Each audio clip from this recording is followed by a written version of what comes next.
Hello, and welcome back to Explore TBR, the channel dedicated to finding and exploring what remains of the historic Thailand-Burma Railway. In this video, we will have a close look at the Hintok Station area, including the so-called Pack of Cards Bridge and Compressor Cutting. This video continues on from where we left off at the end of the Hellfire Pass Memorial Trail, and goes for another kilometre or so through the Hintok area. This bird's-eye view shows the area we will be looking at, starting here at Hintok Road at the end of the Hellfire Pass Memorial Trail, and ending here just beyond Compressor Cutting. While we're here in Google Earth, I want to take a moment to correct a common misconception that the railway is climbing uphill towards Burma through this area. This has now even found its way into the Wikipedia page on Hellfire Pass, which claims that at Hintok the railway is climbing into some highlands, which is simply not true. The railway was on top of this plateau to get around the canyon at Tampi, and then it starts the long downhill run through Hellfire Pass here, and you can see the railway trace cut into the cliffside virtually the entire way. Curving across the three-tier bridge at this low spot and through Hintok Cutting, the railway passes briefly over some relatively level terrain at Hintok Station before curving around through Compressor Cutting and continuing, still visibly downhill, cut into the cliffside all the way back down to rejoin the river, and the railway continues in the valley all the way to Nikkei. For example, if we go 100 kilometers north of here to Konkawita, the railway and camps are not up in any highlands. We know that they're at the bottom of the lake, still deep in the Kwai Noi Valley. So the notion that the railway climbs into some highlands at Hintok is not true. This photo, taken on January 3, 1945, shows the railway through the Hintok area. This is the three-tier bridge, of course, followed by Hintok Cutting, and Hintok Road, where the Hellfire Pass walking trail ends, is around here. From this point, the railway curves through Hintok Station with its passing siding or running loop on the west side of the main line, and we can see the remains of the Pack of Cards Bridge which cross the valley straight south to the end of Compressor Cutting. The Pack of Cards Bridge was replaced very quickly with the stone embankment just to the west here. Compressor Cutting took the railway through this bluff of rock as the railway curved around to the northeast. Just beyond Compressor Cutting there is a high stone embankment, another short cutting, and another embankment.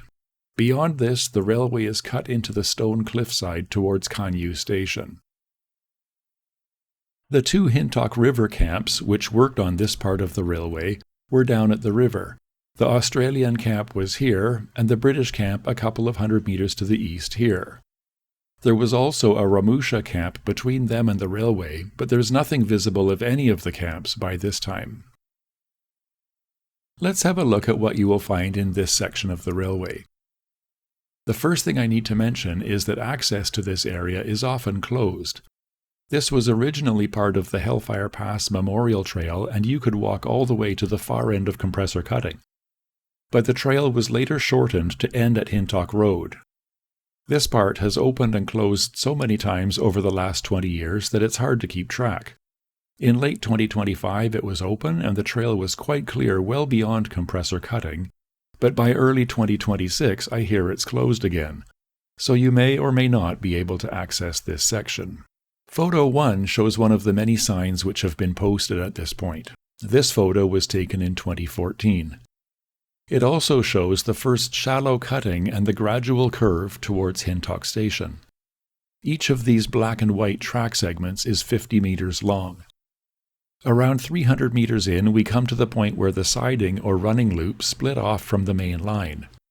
Photo 2, taken in 2002 and looking back towards the points, shows the curve and the two lines of ballast. A little farther we come to the point where Hintok Station was located. Photo 3 shows all that is left here, some of the low stone wall which fronted the tracks, and a shelter from the time that this was part of the Hellfire Pass Trail. This photo shows Hintok Station as it was during the war. You can see the track curving to the south and a train parked in the siding in front of the station building. Southeast of the station, on the other side of the railway, you can find some remains of barrels of concrete which the Japanese used to build the railway, shown in photo 4. The concrete had evidently got wet and set hard, and the barrels were rolled off into the jungle and left there. The wood barrels have decayed away, leaving the concrete casting, which clearly shows the wood strips of the original barrel. There are 2 clusters of these barrels, but they're only visible in the driest of seasons. These GPS coordinates will help you find them in the undergrowth. Just south of Hintok Station, we come to the point where the railway went across the temporary bridge known as the Pack of Cards Bridge, which gained notoriety because it collapsed 3 times during construction before being replaced by an embankment running parallel nearby. There is some confusion about which bridge is the Pack of Cards Bridge.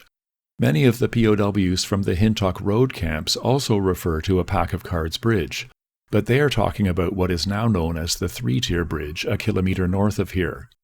Now, I'm certainly not going to say that any of them were wrong about which bridge was which. The reality is that almost all the POWs along the railway worked on one bridge or another, and all of those bridges were flimsy structures that could easily have been called a pack of cards by those who built them. But of all these flimsy bridges, only one was abandoned and replaced with a nearby embankment, and that's this one. The bridge and embankment were both under construction at the same time, and the Japanese may not have known which would actually be finished first, the bridge or the embankment. You can find an interesting account of this construction in Ray Parkin's excellent book Into the Smother, where he describes working on compressor cutting in August 1943 during his time at Hintok River Camp. The Allied POWs were working on compressor cutting and using the broken rock from the cutting to fill the embankment. At the same time, Ramosha labourers were building the Pack of Cards Bridge. Parkin describes one day when the bridge collapsed like a row of dominoes with all the trestle piers lying flat in the jungle. So the bridge was still under construction and collapsing even as the embankment was growing. But later, Parkin describes being posted as a flagman at the end of compressor cutting to stop trains from running out across the bridge while people were still working on it. So obviously the bridge was finished first, and the rails were laid across it. The railway was probably realigned onto the embankment very quickly afterwards. And personally, I suspect that the trains he was flagging down were the light-duty Type 100 rail lorries, which were widely used during construction of the railway, and not heavy steam locomotives. I suspect that by the time the first heavy steam train arrived on August 26th, the railway had already been realigned onto the embankment. But I don't know the exact date the bridge was abandoned. A short length of the old bridge alignment was used as a spur siding, and that short strip of ballast can easily be found, but it ends here, approximately in line with the point where the station siding rejoins the main line. The rest of the embankment leading to the Pack of Cards Bridge was never ballasted. The sleepers were laid directly on the earth, and after the railway was realigned, all that remains is the earth embankment with no ballast. The earth embankment ends here. But it's not just the sleepers that were lying on the earth of the embankment. The entire bridge was simply lying on the earth, with no concrete footings anywhere along its length to anchor it to the ground. It's no wonder the bridge could barely support its own weight. Back at the station, the siding rejoins the main line here, at the beginning of another cutting. Photo 5 was taken in 2002 in the cutting, looking back at the converging tracks of ballast. Before we leave the station area, this close-up photo from the war shows good detail in the Hintok Station area. You can clearly see the siding or running loop with 2 trains of freight wagons. The station building is here, and there appear to be a few other buildings scattered in the forest nearby. You can see the abandoned trace of the Pack of Cards Bridge here, and also the short section of track which was ballasted and used as a spur siding. Also visible is the shallow cutting where the track realigned to the permanent embankment. Continuing south from the station area, the cutting continues for around 100 meters before starting across the long embankment which replaced the bridge.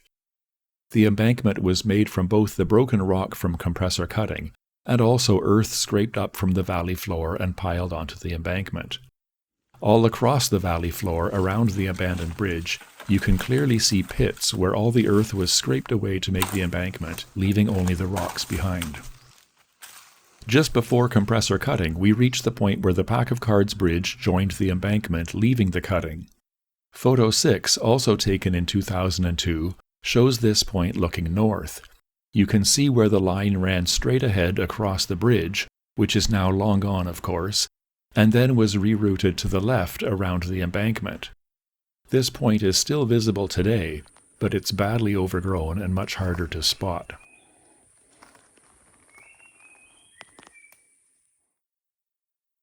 Immediately south of this we find Compressor Cutting, so named because the Japanese brought in an air compressor and jackhammers to speed up the drilling and blasting of the cutting. This cutting is 150 meters long around a sweeping curve to the west. Photo 7 was taken in 2002 when this was part of the Hellfire Pass Trail, taken from near the start of the cutting. The photo beside it is the same point as seen in late 2025. You can see the same rock in the lower left of both photos.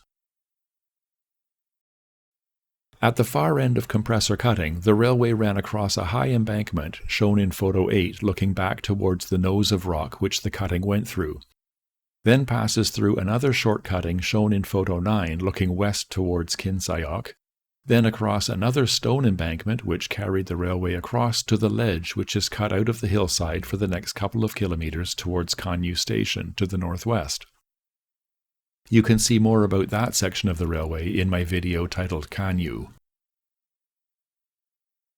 We'll close out this video with some footage of the complete walk along this section. Thanks for watching, and I'll see you in the next video.